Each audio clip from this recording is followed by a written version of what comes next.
My parents cut me and my kids out of Christmas because my brother's new girlfriend was too fancy for drama.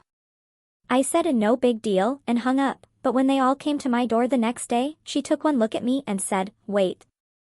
Is that your brother?" My own mother called my children chaos. That Christmas, when she uninvited us for a classier guest, it felt like a punch to the gut.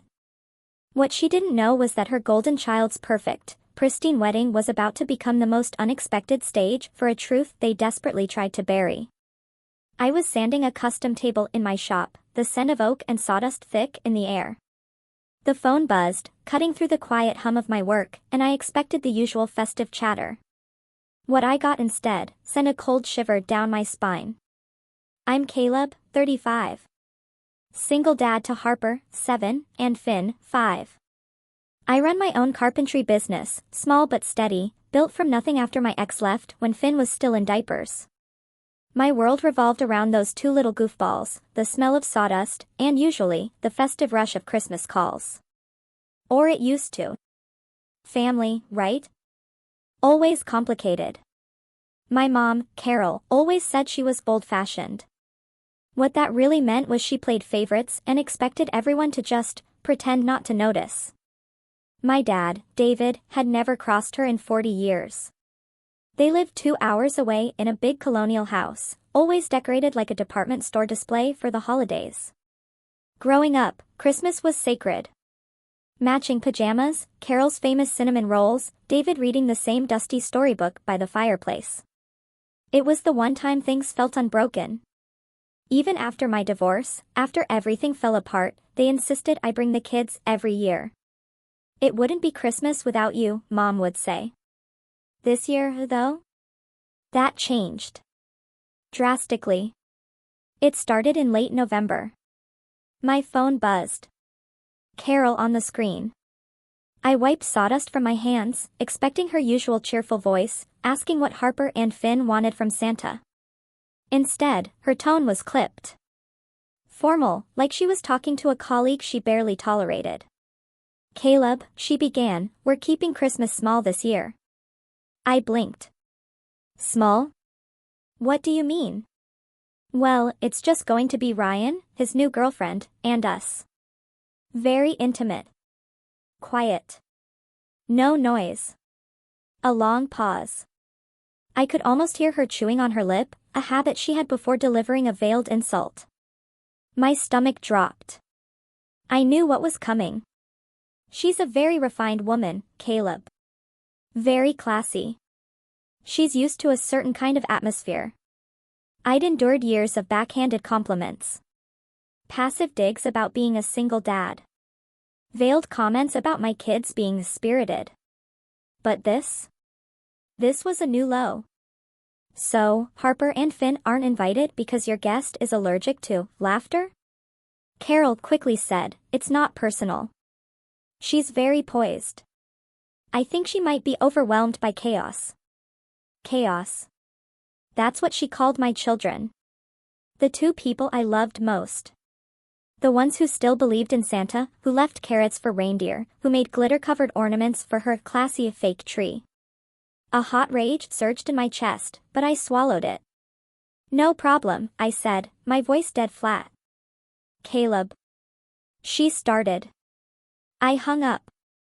I stood there for a full minute, staring at the oak table, hands still gritty with sawdust. How many times had I bitten my tongue, carved wood, for the sake of family peace? That grit wasn't just wood, it was years of being treated like an embarrassment, an afterthought, a burden. I wouldn't let my kids feel that sting. Not ever. For the next few weeks, silence. No calls, no texts. Nothing. I took Harper and Finn to the Christmas market, let them pick out every decoration for our small apartment tree. We baked gingerbread, watched all those cheesy claymation movies Finn adored. It was peaceful. Real. It was ours. Then, Christmas Eve. Just as I pulled the ham from the oven, a knock. I wasn't expecting anyone. I opened the door. There they were. My parents, David and Carol, my brother Ryan, and a woman I'd never seen, wrapped in a long tan coat with fur cuffs, heels too high for the dusting of snow. Perfect curls, a handbag that probably cost more than my car, and a smile that never quite reached her eyes. The first thing she said, looking past me, "Wait, is he your brother?" That's when I knew this Christmas was about to get a whole lot messier than anyone intended. My first instinct was a bitter laugh, the kind that escapes when disbelief short-circuits your brain. I blinked at the woman on my porch. Her heels sank an inch into the snow, she clutched her handbag like I'd charge admission. David and Carol hovered. Ryan, of course, wore that smug, dead-eyed smirk I hadn't seen since high school, back when he got away with everything I'd be grounded for. "Wait, is he your brother?" she repeated, turning to Ryan like I was a wanted criminal. Ryan glanced at me, then back to her. "Yeah, that's Caleb." She tilted her head, a frown creasing her perfect brow. "You didn't say he had kids." Her eyes scanned my apartment, where Harper had peeked around the corner, cheeks still adorned with the snowman face we'd painted for our costume contest. Finn trailed behind, dragging battery-powered lights like a pet snake. Ryan chuckled nervously. "Well, yeah, he's always been the rustic sibling." "Rustic?" I nearly choked. "Okay," I forced a smile, stepping back. "You're all standing in the snow, so unless this is an ambush or a mobile critique of my life choices, come inside." They hesitated. Like stepping into a home with glitter on the floor and visible toys was an alien concept. Carol cleared her throat, brushing past me without eye contact, already doing her usual home inspection. Her eyes darted from Harper's handmade wreath to the crayon art taped to the walls. "It's very festive," she muttered. "Thanks," I said, it was either this or the sterile, silent monastery vibe you were going for. David gave a tight-lipped smile and followed. Ryan came in next, a quick, dismissive scan for failure. Chloe, Ryan's girlfriend, lingered, still in her heels. I guess she was too elegant for socks. "It's cozy," she said, looking around. "I'll take that as a compliment," I replied, shutting the door. My apartment suddenly felt impossibly small. I led them to the dining table. Harper had carefully arranged 3 mismatched candles and a snowman napkin holder. Clearly set for 3. Carol noticed instantly. "You didn't expect us," she feigned surprise. "Nope," I said, heading to the kitchen to check the ham. "Because I was explicitly told I wasn't invited. Remember?" I heard her sigh, bracelets clinking as she rearranged something. "That's not what I said. Mom, you literally said Christmas would be intimate, and my kids were too chaotic for your guest." Chloe offered a faint smile. "I don't think I used those exact words." "You weren't even on the phone," I shot back, sharper than I meant, "but you seemed to inspire the phrasing." The silence was thick enough to slice, broken only by Finn's faint jingle of presents under the tree. Ryan finally broke it. "We figured it'd be nice to surprise you. Put the past behind us. Do Christmas as a family." I turned, raising an eyebrow. "What past are we talking about? The one where you excluded us for appearances?" Ryan shrugged. "Don't be so dramatic, man." I let the insult hang, then shook my head, pulling the ham from the oven. The warm scent of honey and cloves filled the room. Harper bounced with excitement. Finn sat at his little table, building a Lego police station. Then Chloe muttered, "Is there something vegetarian?" I froze, hot tray and mitts. "Vegetarian?" I asked. She gave me a tight smile. "I don't eat meat. I wasn't told anyone was coming." I replied, setting the tray down harder than necessary. "So, no. I didn't make a second entree." "I just assumed," she said, touching her curls, as if my ignorance was an inconvenience to her. That was it. This wasn't about family. It was a performance. They ditched us, then showed up to play happy family in my space, under my roof, with my kids. Treating my life like a charity project. Still, I bit my tongue. For the kids. Dinner was awkward. Harper, bless her, kept trying to make everyone laugh with Christmas jokes. What do you get if you cross a snowman and a dog? Frostbite. Only Finn laughed. Carol didn't even crack a smile. Chloe pushed carrots around her plate. Ryan kept checking his watch. Halfway through, Chloe leaned toward Harper. So, what's it like growing up in a place like this? Harper blinked. Like what? Chloe gestured vaguely. You know, small. No yard. So many colors. My jaw clenched. We do just fine, thanks. Oh, of course, she said quickly. It's just Ryan grew up in a very different environment. Grand piano, horses, that sort of thing. Yeah. I said dryly. I remember. I was there, too. Just in the background, apparently. Ryan rolled his eyes. Are you ever going to let that go? Rich, coming from the guy who made fun of my hand-me-down shoes when we lived in the same house. The golden child. He could crash a car at 16 and get a pat on the back. I missed a phone bill payment in college and got cut off from the emergency fund, which I later learned funded Ryan's Europe trips. I didn't say that. Not yet. After dessert, which only Finn touched, eating half the gingerbread house when I wasn't looking, Carol announced one more surprise. Ryan stood, pulling a small envelope from his coat pocket. I narrowed my eyes. What's this? An invitation, he said. Chloe and I are getting engaged. Figured you might as well be included. Ceremony's next month. Wait, I said, my voice dropping. You came here to hand-deliver a wedding invite after uninviting us from Christmas? Carol chimed in. Oh, don't be petty. This is a big moment for the family. Chloe smiled that practiced, smug smile. Plus, it's going to be very tasteful. Adults only. I stared at them, stunned. So, my kids aren't invited. It's just not that kind of event, Ryan said. We've already made arrangements, but we'd love it if you could attend. You could bring someone if you're seeing anyone. I looked at Harper and Finn. Their smiles were gone. Finn clutched his toy police car, his grounding force. Something finally cracked inside me. So, let me get this straight, I said, standing slowly. You excluded my kids from Christmas because they weren't classy enough. Then you show up uninvited, criticize my home, insult my parenting, and now you want me to babysit my children just to attend your wedding? And I'm supposed to feel honored? Ryan's jaw tensed. Don't turn this into a scene. I'm not turning anything into anything.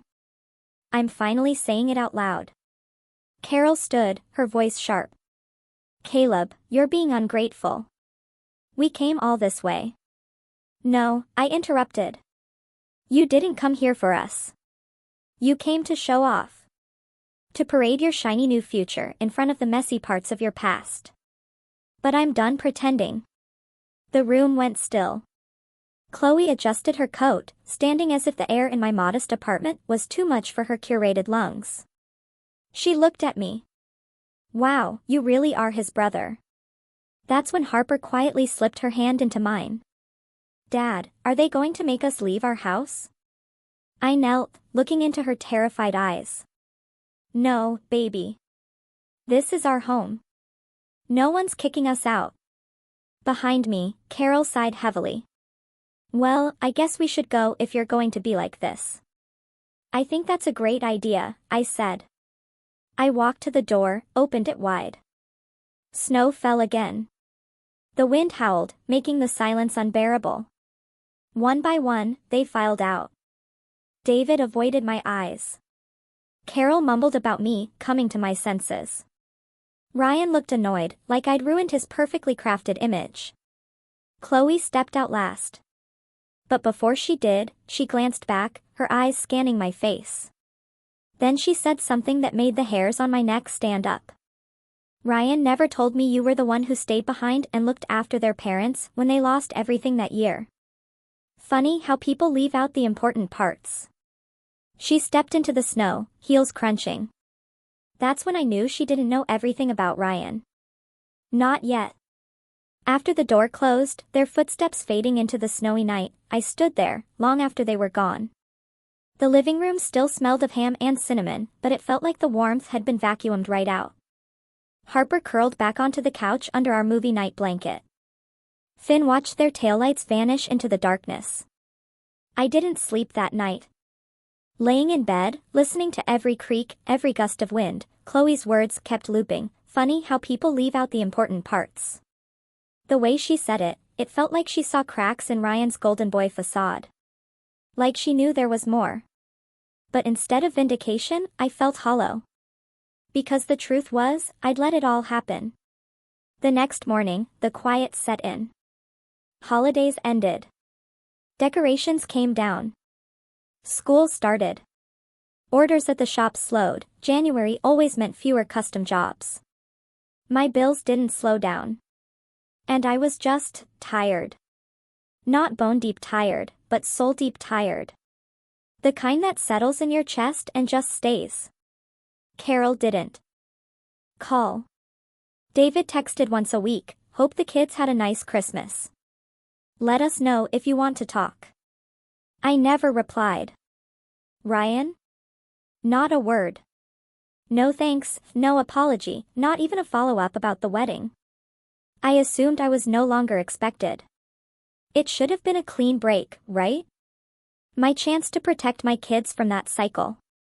And for a while, I did. But some wounds don't scab over quickly. Some fester quietly, especially those tied to people you were raised to trust. I started seeing things. Or maybe, I was finally ready to. Harper came home from school with a handmade card, Grandma's snow angel. Glitter, puffy paint, stick figures labeled me and Nana in the snow. I sat her down. Sweetheart, when was the last time you saw Nana in the snow? She thought. At Uncle Ryan's birthday, but her boots were for restaurants. That was 2 years ago. It clicked. They weren't just ignoring me. They were slowly, elegantly erasing my kids, too. They'd show up for Ryan's events, post pictures of Chloe's brunches, tag each other at vineyard tours and lake house weekends. And my family? We were the untagged, unseen, uninvited. Not dramatic enough for their album. Too chaotic for their brand. One night in early February, after putting the kids to bed, I stood in the kitchen, washing a single plate, and something in me broke. Not loudly, not throwing things. It was quieter. A realization, I'd spent most of my adult life trying to earn back a love that never truly existed. So, I stopped trying. I didn't tell anyone, not even Ethan, my best friend since trade school, who could always smell drama a mile away. I just started doing the work. On myself. On my business. On being the dad I wished I'd had, present, imperfect, but consistent. First, I purged my phone. Deleted the group chat Carol kept renaming Fam Jams. Unfollowed Ryan on Instagram. Muted my parents. I blocked Chloe entirely, not because she was worse, but because I knew her type. Performative empathy wrapped in pearl earrings. I didn't need her sudden, manufactured curiosity. I deep-cleaned my shop, reorganized everything, built new sample pieces, and on a whim, posted videos of the process. To my surprise, they got traction. Not viral, but enough for custom work requests. A reclaimed wood bookshelf with hidden compartments. A chess table with bottle storage. Business slowly, steadily picked up. And something weird happened, I started looking forward to waking up. Harper and Finn helped. Sweeping sawdust with mini brooms, handing me tape measures, painting little signs like Dad's shop and oh, Chloe's allowed. Which I definitely let them tape to the window. Our new routine, after school, library, hot cocoa from the bakery, then an hour or two at the shop. It became our thing. People noticed. One afternoon, a woman named Carla came in, wanting an old cedar trunk replicated. As we talked, she saw Harper sketching hearts. You must be the dad all the teachers talk about, she said. I blinked. They talk about me? Oh. Yeah. She laughed. The woodworking dad who bakes and never misses the art fairs. You're like a unicorn. That night, I cried. Not for what she said, but because I believed her. Soon after, I got a booth at the spring craft market. My first solo one. I poured everything into it. Miniature furniture displays, hand-cut wooden toys, a little bench carved, made with love and splinters. Harper helped paint the sign.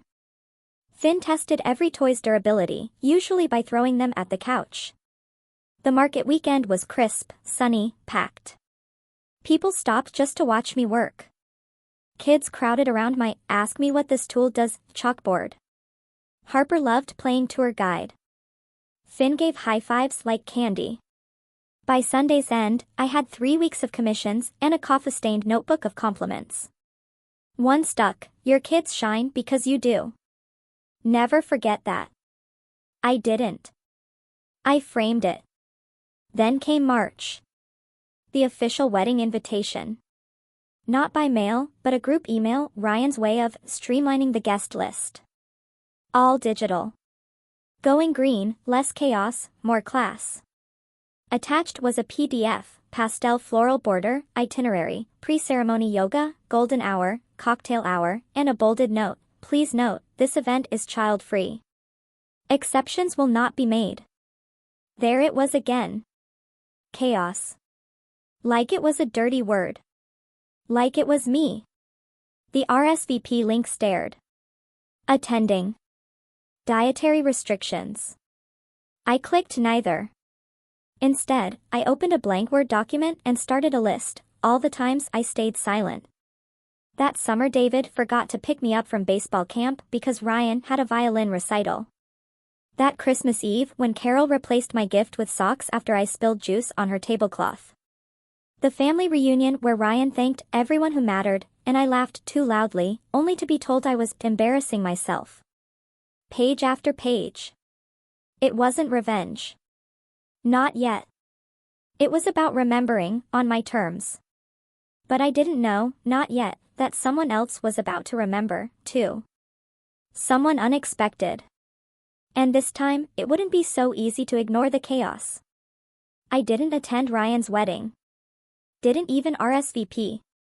But I reread that email twice, just to confirm I wasn't imagining the passive aggression, elitism, and complete emotional oblivion packed into one floral attachment. Less chaos, more class. I could hear Chloe's clipped voice. They didn't follow up. Not Carol, not David, not even a lazy "just checking in" text. I guess when the black sheep skips your black tie event, you're just relieved the barn smell didn't show up. That should have been the end. But about a week later, something strange started. Little things. At Harper's school, helping build birdhouses, Ms. Jenkins asked if I'd ever thought of workshops. She mentioned a women's entrepreneur circle needing a skills demo. I laughed, brushing sawdust, but said I'd think about it. Then Ethan, my oldest friend, the closest thing I had to a brother without emotional landmines, dropped by with coffee. He looked sheepish. "I got a weird message the other day," he said, sipping. "From Chloe." I nearly dropped my clamp. "What?" Yeah. On LinkedIn, of all places. Said she was trying to learn about the community Ryan came from. I scoffed. "And she thought you'd be the historian?" He shrugged. "Guess so. Asked what your business was called. Wanted to see your work. Said she saw some pieces on Instagram and was impressed." That made me pause. I hadn't posted on Instagram in weeks, and my account was private.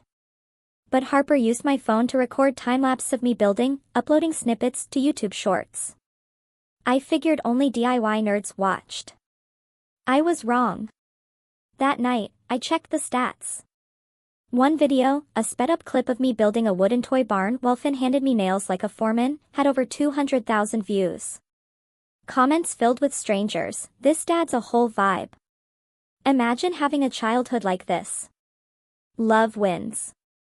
Some people build furniture. This guy builds peace." I reread them for a long time.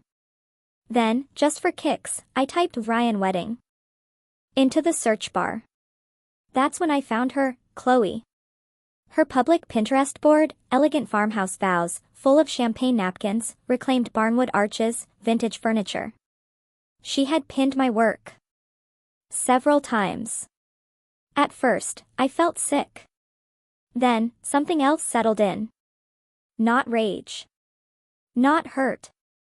Just a quiet shift. Suddenly, I wasn't the chaos anymore. I was the aesthetic. Days later, an unknown number called. I usually let them go to voicemail, but I picked up. Hello? Hi, a woman's voice said. Is this Caleb Carter, the woodworker? I confirmed. She was Olivia, a wedding planner for a luxury events company. She needed someone for rustic custom furniture rentals, benches, arches, tables. A client sent her one of my videos, insisted they had to work with me. I said I wasn't in rentals. She said I'd be paid per event. Then she dropped the number. My eyebrows shot up. Per event? Yes. And this one's big. High profile. Groom's family is complicated. Bride wants a sincere rustic feel. Whatever that means. Are you available next month? I froze. What's the wedding date? Same date as Ryan's. I said yes. The planning was surreal. I was to build a custom wedding arch, 12 8-foot farmhouse tables, and a memory wall of miniature drawers for guest notes. The bride also requested a reclaimed cedar sign with their initials and a quote, "True class doesn't whisper. It echoes." The irony nearly knocked me over. I never saw Ryan or Chloe. All communication went through Olivia, who forwarded sketches, photos, requests. With each email, it became clearer. Chloe had no idea the man she dismissed in my living room was now designing half her dream wedding. She didn't recognize my shop logo. Didn't connect the social media dots. And Ryan? He either wasn't paying attention, or he knew and chose silence, typical Ryan. Easier to ignore a ticking bomb if you pretend it's just a centerpiece. My workshop became a war room. I brought Ethan on for deliveries. Harper and Finn helped stain benches. I worked late, carving initials, sanding, triple-checking every angle. It wasn't just about quality, it was about the message. Every piece was quiet, solid, built to last. The opposite of the people who'd told me I wasn't enough. A week before, Olivia called with a final request. Bride wants a backup arch rains in the forecast. Can we make a second for indoors? I said yes. Then I asked, do they know who I am? She paused. Excuse me? The couple. Do they know I'm Ryan's brother? A beat of silence. Chloe doesn't. I don't think Ryan said anything. I laughed. Olivia didn't. She asked if that was a problem. Only if I do a bad job, I said. The night before, I loaded everything into trucks. Ethan secured the arch. I checked corners. A nervous buzz filled my chest, like something huge was coming. Harper drew hearts in the sawdust. Finn interviewed me with a paintbrush. Sir, he said, mock serious, is this the most important furniture you've ever built? I smiled. Yeah, Buddy. I think it is. I meant it. This wasn't just a wedding. It was a reveal. I arrived early. The venue, a private vineyard with golden rolling hills, was stunning. The restored barn looked like a magazine cover. Inside, polished. My hand-carved cedar arch stood tall, benches lined up, each with a small wooden box from the couple. I took it in. Then Olivia walked over, looking nervous. Chloe wants to meet the vendor behind the memory wall, she said. She's asking questions. My stomach didn't drop. My hands didn't shake. I just nodded. Where is she? Olivia pointed. Chloe, in a silk robe, rollers in her hair, held a clipboard, barking instructions at a teenager. She turned, spotted me, and her face lit up, friendly, utterly unaware. You must be the craftsman, she said, walking over in designer flats. Your work is incredible. This wall is everything I wanted. Do you do home pieces? I might want a reading nook. I smiled. Then I saw it. That flicker. The slight narrowing of her eyes. The pause. The slow, unsure step back. Wait, she said. I've seen you before. I waited. Then she said it. Wait. Is he your brother? The exact same line. But this time, panic in her voice. I didn't answer. Didn't have to. She took another step back, clipboard lowering. Oh my God, Caleb. I just smiled. Hello, Chloe. The expression on her face, her perfect wedding planning brain scrambling to recalculate everything, was more satisfying than I ever imagined. She opened her mouth to speak, but Olivia appeared behind her, clipboard in hand. We're ready for your approval on the floral arrangements, she said sweetly, gently pulling Chloe away like a bouncer. Chloe hesitated, one last look at me. Her eyes flickered, guilt, confusion, and something else. Realization. She'd built her fantasy wedding on the foundation of the very person she and my family had tried to erase. And I wasn't done yet. Chloe didn't come back to me. She vanished into the chaos of last-minute touches, photo sessions, crying bridesmaids. I didn't push. I had work. I wasn't there to confront, but to deliver what she paid for. And then, something she didn't. The ceremony unfolded like a Pinterest dream. Golden hour vows under my cedar arch strings playing a breathy acoustic pop song. Guests dabbing eyes with linen handkerchiefs. From a distance, flawless. A perfect beginning. But inside the barn, at the reception, I'd planted my little signature. Harper helped me draw them. Finn helped me glue them shut. 150 small wooden drawers on the memory wall, each labeled with a guest's name. Each holding a folded note, supposedly from the couple. Except about 30 weren't. They were from me. And they were true. It started slow. A woman in plum opened hers. Thank you for being a second mom to Ryan when things were rough. You were there for him in ways his real family never was. She looked confused.